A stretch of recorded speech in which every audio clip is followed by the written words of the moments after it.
Shivkranti TV news अन्याय अत्याचार बेकायदेशीर कृत्य करणाऱ्या विरुद्ध शोषित पीडित न्याय देणारा एकच आवाज शिवक्रांती टीव्ही दिनबंधू न्यूज संपादक सत्यशोधक शंकरराव लिंगे 73873778 जिल्ह्याचे पालकमंत्री ज्या पक्षाचा डीएनए हा ओबीसी म्हटला जातो त्याच पक्षाचे पालकमंत्री जर तिकीट देत असताना मूळ ओबीसींना डावलून ठीक आहे तुम्हाला माळी धनगर चालत नसल सुतार लव्हार कुंभार सोनार कोणाला तरी द्या ना, पण तुम्ही जर डीएनएच्या नावाखाली तुम्ही तुमच्याच पै पाहुण्यांना जर तिकीट देणार असाल, तिडी पिंपळगावचं उदाहरण घ्या, तो सर्वसाधारण नागरिकांचा मागास प्रवर्ग म्हणजे ओबीसींसाठी राखीव आहे. त्या जागेवरती ह्यांनी दोन मूळ ओबीसी उभे असताना त्या ठिकाणी दोघांचेही फॉर्म वापस करून दोघांनाही एबी फॉर्म न देता त्या ठिकाणी दोन्ही कुणबी दिले. आमचा विरोध ह्या गोष्टीला आहे, त्यामुळे मला या ठिकाणी उमेदवारी माझी भरावी लागलेली आहे. आणि या प्रसंगी माझं पालकमंत्री महोदयांना आणि या राज्याच्या मुख्यमंत्र्यांना देखील प्रश्न आहे की ज्या पद्धतीनं जरांगे पाटील म्हणायचे की लहान लेकरांना गोरगरिबांना, ठीक आहे ना, गोरगरिबांना शिक्षण नोकरी ठीक होतं, पण तुम्ही राजकारणात हक्क घ्यायला लागले. मग या ओबीसींनी 15 वर्षाच्या नंतर 20 वर्षाच्या नंतर जो हक्क येतो निवडणुकीचं जे प्रतिनिधित्व येतं, माझं पालकमंत्र्यांना विनंती आहे की विचारणा आहे की सामाजिक मागासलेपणाचा जो लिलाव तुम्ही चालू केलेला आहे तुम्ही बंद कधी करणार आहात. जी ओबीसींना जे काही प्रतिनिधित्व असतं, जे प्रतिनिधित्वच तुम्ही जर पायदळीत उडवणार असाल, त्याचा खून करणार असाल, तर हा ओबीसी उघड्या डोळ्याने पाहणार कसा. हे गाद देवळगाव सर्कलच्या बाजूला जा, तुम्ही रवळगाव सर्कल आहे, मूळ ओबीसीला सुटलेले. मनोज जरांगे पाटील म्हणतात की गोरगरीब. मग आता त्या ठिकाणी असणारे जे दोन उमेदवार आहेत, ह्या दोन उमेदवारांवरती कधीतरी प्रश्न विचारा ना पालकमंत्र्यांना तुम्ही. आम्ही तर चर्चेसाठी तयार आहोत, आम्ही रस्त्यावर आहोत. आजही आमची लढाई ही बहुजनांची आहे, ओबीसींची आहे, विस्थापितांची आहे. आणि या प्रसंगी माझं ओबीसी बांधवांना असेल, दलित असतील, मुस्लिम असतील, सर्वांना विनंती आहे, आरक्षणवाद्यांना मतदान करावे. वाटत नाही तर असं पालकमंत्री महोदयांनी हे करून दाखवलेलं आहे. म्हणजे मी अख्ख्या जिल्ह्याचं उदाहरण देत, ओबीसीच्या जागे उमेदवार दिलाय. रवळगावमध्ये भाजपनं ओबीसीच्या जागे उमेदवार दिलाय. मानवत तालुक्यामध्ये आपण केकरजवळ आहे, केकरजवळमध्ये भाजपनं ओबीसीच्या जागे उमेदवार दिलाय. मग तुम्हाला मूळ ओबीसी चालत नाही का? याच मूळ ओबीसींच्या भरोशावरती याच मूळ ओबीसींनी तुम्हाला मतपेटीतनं आमदार केलं.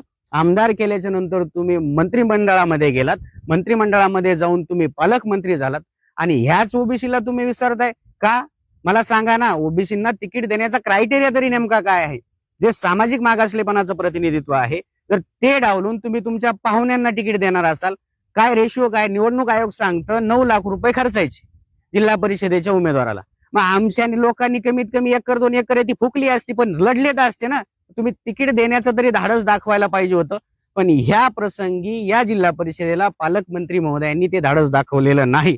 हा ओबीसी सन्माननीय पालकमंत्री महोदय यांना प्रश्न विचारतोय, या ओबीसींचं चुकलं काय?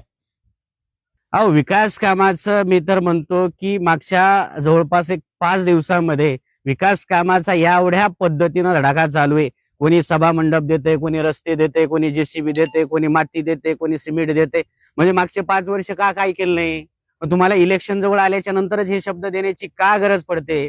आणि या सर्कल मधील माझी मतदार बांधवांना देखील नम्रतेची विनंती आहे, ह्या भूल थापांना बळी नका पडू. कुठलाही नेता सभागृह असेल, सभा मंडप असेल, समाज मंदिर असेल, रस्ते असतील, हे घरून देत नाही. याच्यासाठी राखीव निधी असतो, त्या राखीव निधी म्हणून दिला जातो.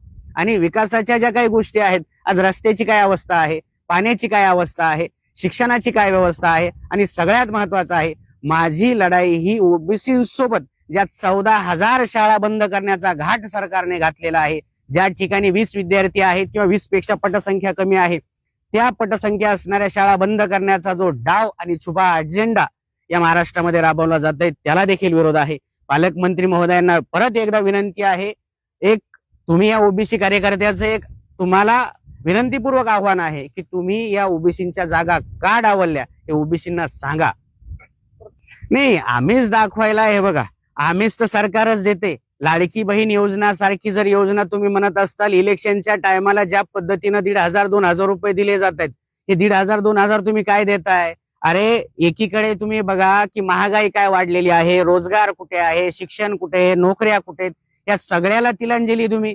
आणि याच उपर जर तुम्ही शेतकऱ्याचे बाजारभाव पाहिले तर सोयाबीन काय भाव विकते, कापूस काय भाव विकतो, मग सगळीकडे तुम्ही महागाई केली, 2,000 रुपये 1,500 रुपये व्हाईट पद्धतीनं तुम्ही देता का? तर तुम्हाला मतदान मिळावं यासाठी. आणि जो पैशाचा जो महापूर चालू आहे सत्तेकडून, आज जर आपण पाहिलं तर सर्कलमध्ये बोली लागल्या जाती खरं तर हे निवडणूक आयोग जागा आहे की नाही हा प्रश्न आहे. कारण सगळ्यात महत्वाचा आहे की जो निवडणूक आयोगाचा खर्च आहे तो खर्च सोडून कमीत कमी उमेदवार 50 लाख 1 कोटी 2 कोटी अशा स्वरूपाच्या बोल्या लागतायत की आम्ही एवढे खर्चितो, कोणी म्हणते 2 कोटी खर्चितो. हे कुठंतरी थांबलं पाहिजे. ओबीसी समाजावर नाराजी कसं दिसत आहे?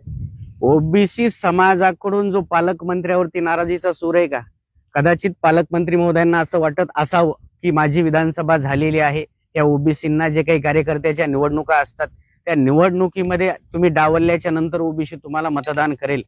माझं पालकमंत्री महोदयांना विनंती आहे की ज्या पद्धतीचं विधानसभेला वातावरण होतं त्याही वातावरणामध्ये ज्या ओबीसींनी तुम्हाला मतदान केलं त्याची कुठंतरी उपकाराची परतफेड करायची, तर तुम्ही ओबीसीच्या जागा कापताय. त्यामुळे ओबीसींच्या रोषाला तर तुम्हाला 100% सामोरे जावं लागेल आणि ते तुम्हाला मतपेटीतनं दिसेल. मतदारांना माझं एवढंच नम्रतेचं आव्हान आहे की कुठल्याही आमिषाला बळी पडू नका, कुठल्याही भूलतापांना बळी पडू नका. आज तुम्हाला दगड देतील, सभामंडप देतील, रस्ते देतील, सगळं देतील, पण तुमच्या लेकरा बाळाचं भवितव्य काय ते आज अंधारात आहे. याच्यावरती काय तोडगा आहे पालकमंत्री महोदयांना विचारा. आज सभामंडप देणारा उद्या जर तुमच्या लेकराला नोकरीला लागायचे, शिक्षणाला 2 लाख रुपये 5 लाख रुपये लागत असतील तर कुठलाही पुढारी तुम्हाला देणार नाही.